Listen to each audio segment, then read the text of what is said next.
नमस्ते दोस्तों, स्वागत है आप सबका हमारे चैनल में। हाजिर हूँ फिर से एक नई कहानी के साथ। कहानी गुण बढ़िया रूप रंग। नीतू और विवेक के विवाह को 5 वर्ष हो गए। नीतू रंग से सांवली, बदन में थोड़ी भारी, वैसे नाक नक्श खिलता है। अपने रंग रूप को लेकर नीतू हमेशा हीन भावना से ग्रस्त रहती। उसके पापा ने उसके विवाह में अच्छा पैसा लगाया। विवेक नौकरी पेशा है और उसकी अच्छी तनख्वाह है। रूप रंग में भी विवेक आकर्षक व्यक्तित्व का है। विवेक का परिवार भी सही है। विवेक का परिवार नीतू को खूब स्वीकार कर लेता है, लेकिन नीतू अपने रंग रूप की हीन भावना से ग्रस्त के चलते परिवार में उपेक्षित व्यवहार करती है। विवेक उसको समझाता है कि उसे उसके रंग रूप से कोई परेशानी नहीं है। वैसे भी जिंदगी तो गुणों से ही चलती है। उनके 2 बच्चे भी हो गए। नीतू अब उनमें और अधिक व्यस्त रहने लगी। अपने पर समय कम दे पाती, शरीर और अधिक फैल गया। नीतू कुछ चिड़चिड़ी सी हो गई।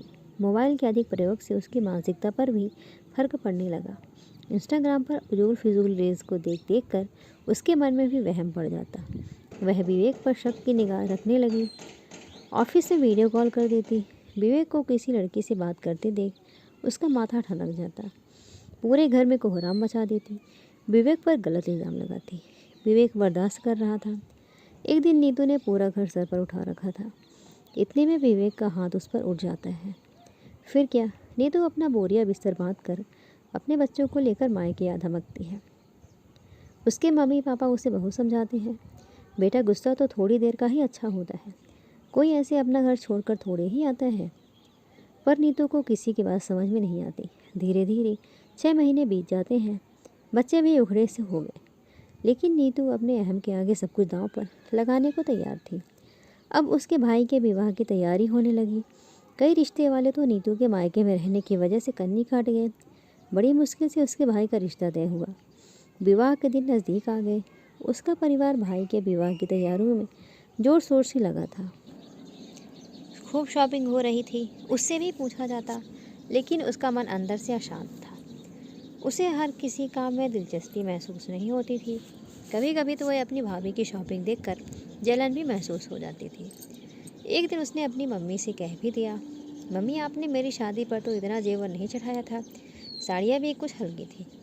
उसकी मम्मी ने उसे समझाते हुए कहा, देख बेटा, तेरे समय पर जो बना वो हमने कर दिया, ऐसे कोई होड़ नहीं होती, और वैसे भी बहू तो घर की लक्ष्मी होती है। इतना सुनते ही नीतू सोचने पर विवश हो गई। क्या अब घर पर मेरा कोई हक नहीं? उसके पापा ने उसे समझाया, बेटा तुम्हारा यह घर हमेशा है, जितना मन चाहे रहो, पर इन बच्चों को इनके घर से तो मत दूर करो। अपने अहंकार की वजह से तुम इनका जीवन क्यों खराब कर रही हो? अब तो मानो नीतू पर घड़ों पानी फिर गया। वह वास्तविकता की दुनिया में आई।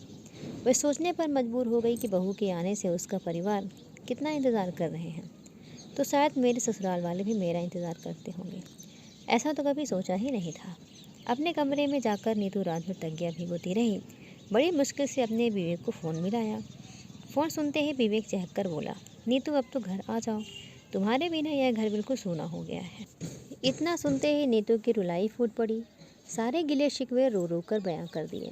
सुबह होते ही विवेक गाड़ी लेकर नीतू और बच्चों को लेने आ गया। विवेक को देखकर उसके घर परिवार के लोग बहुत खुश हुए। नाश्ता कराकर व टीका कर उसके मायके वालों ने सबको विदा किया। नीतू खुशी खुशी अपने घर लौट आई।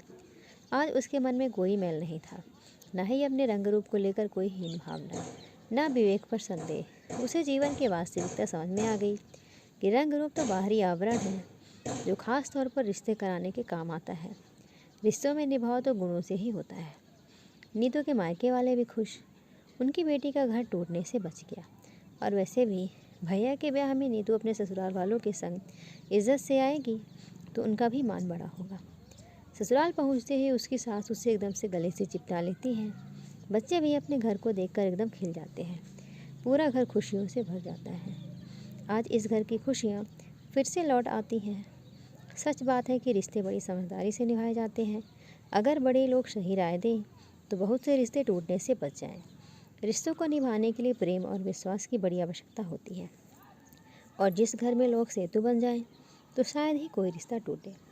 दूसरी कहानी आपको कैसी लगी ज़रूर बताइएगा। लाइक करिएगा, चैनल पे नहीं तो चैनल को सब्सक्राइब करिएगा। धन्यवाद।